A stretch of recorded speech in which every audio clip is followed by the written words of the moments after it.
Selamat malam Bapak Ibu serta saudara-saudari sekalian. Marilah sebelum kita mengakhiri aktivitas kita pada malam hari ini, kita membaca sebuah firman Tuhan, mengangkat sebuah firman Tuhan yang diambil dari kitab Yesaya pasal 25 ayatnya yang pertama hingga ke-25. Ayat pertama hingga 5 maksud saya. Yesaya 25 ayat pertama hingga ke-5.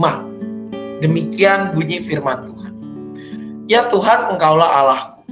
Aku mau meninggikan Engkau, mau menyanyikan syukur bagi nama-Mu. Sebab dengan kesetiaan yang teguh, Engkau telah melaksanakan rancangan-Mu yang ajaib yang ada sejak dahulu.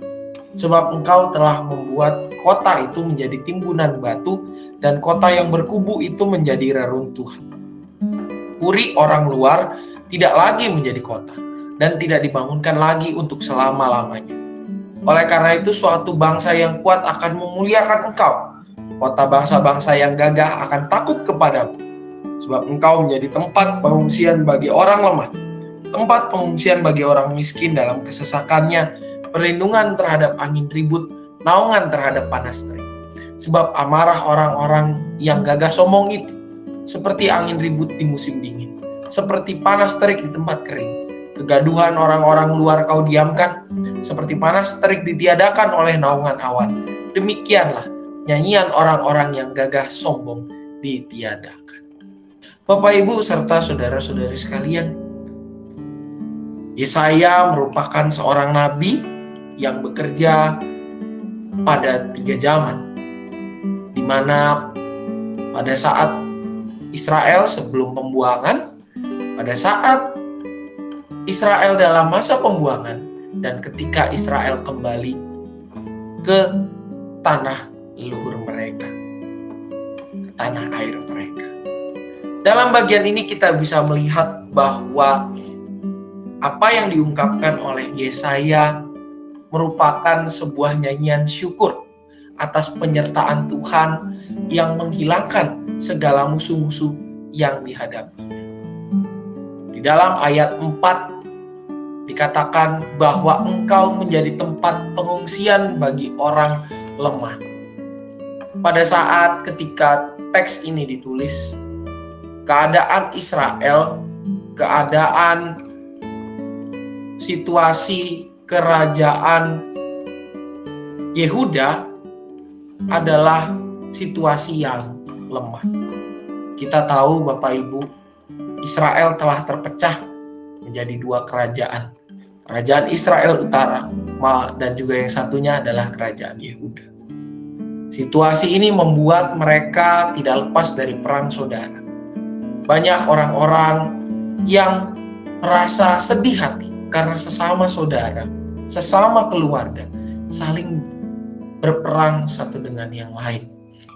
Dan di dalam perjalanannya bangsa Israel pun mengalami kemerosotan, khususnya ketika Israel Utara terlebih dahulu dihancurkan oleh kerajaan Asiri. Pada saat itu ini menjadi pemikiran bagi orang-orang di kerajaan Yehuda. Mereka merasa diri lemah ketika harus menghadapi bangsa-bangsa sekitarnya yang juga menginginkan tanah Yerusalem. Dalam bagian ini, Yesaya mengungkapkan rasa syukurnya dan juga mengingatkan bahwa Tuhan adalah tempat pengungsian bagi orang yang lemah, perlindungan terhadap segala situasi yang dihadapi, segala kesulitan yang dihadapi. Ketika kita bersama dengan Tuhan, maka Tuhanlah yang akan berperang buat kita. Tuhanlah yang akan membela setiap kita, yang menjadi tempat perlindungan kita, perlindungan terhadap angin ribut, naungan terhadap panas terik. Bahkan dikatakan nyanyian orang yang gagah sombong ditiadakan.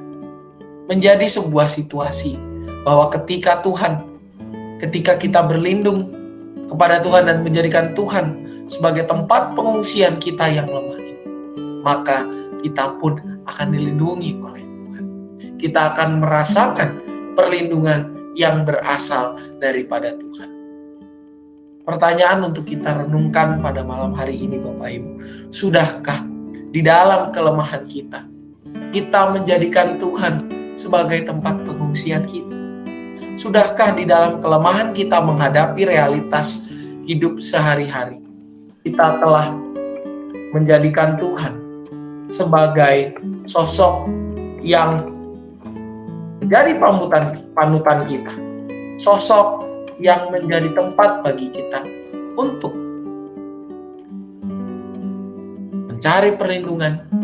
Tidak hanya mencari perlindungan, tetapi juga menjadi tempat bagi kita untuk memohon kekuatan yang baru menghadapi realita hidup kita, atau justru kita memilih untuk mencari kekuatan dari cara-cara ataupun dengan pihak-pihak yang tidak sesuai dengan kehendak Tuhan.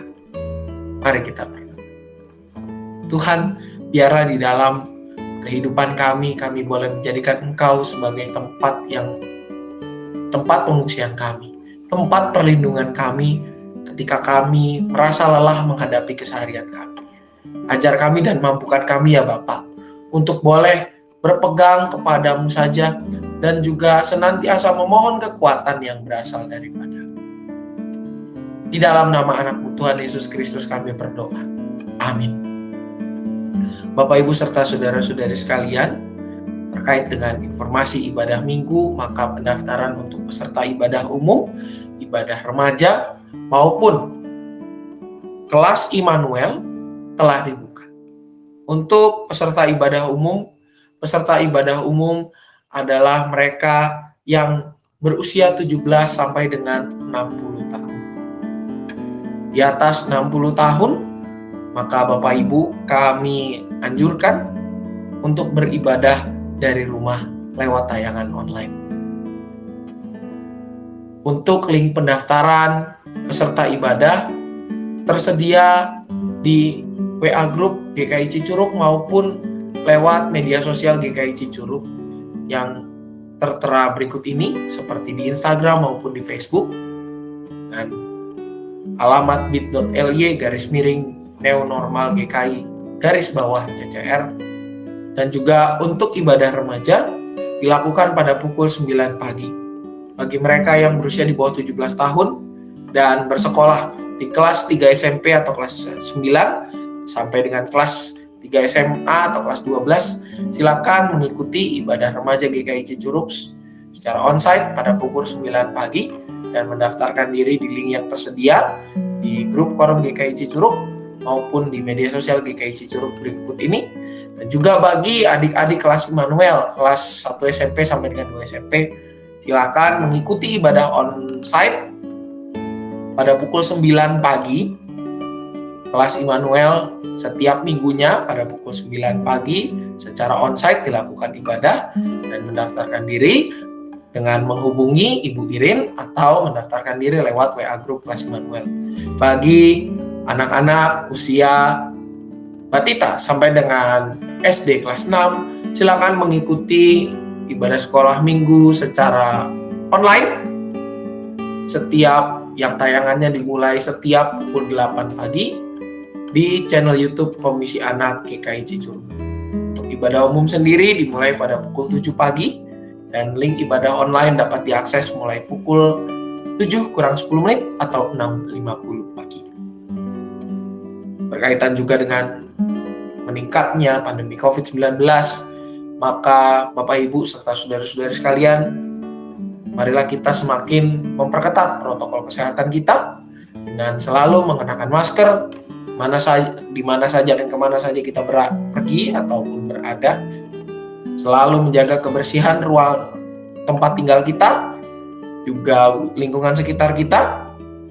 Mengingatkan orang-orang di sekitar kita untuk memakai masker selalu, mana saja mereka berada, dengan memberikan contoh lewat diri kita sendiri yang terlebih dahulu memakai masker, dan juga mengajak saudara-saudara kita, termasuk diri kita, untuk memvaksin diri, untuk vaksin booster atau tahap 3 bagi mereka yang sudah 6 bulan menerima vaksin tahap 2, mereka yang tahap 2 atau tahap 1, dan juga untuk anak-anak usia 6 sampai dengan 11 tahun dan di atas 11 tahun juga untuk lansia. Dan juga Bapak Ibu, marilah kita juga senantiasa menjaga diri kita dengan pola hidup yang sehat untuk menghindarkan diri dari pandemi COVID-19 maupun penyakit-penyakit lainnya yang juga sedang mewabah pada saat ini. Marilah kita semakin mendekat kepada Tuhan juga lewat kehidupan kita dan doa-doa kita. Marilah kita mendoakan supaya bangsa kita cepat keluar dari pandemi ini. Selamat malam, selamat beristirahat, Tuhan memberkati.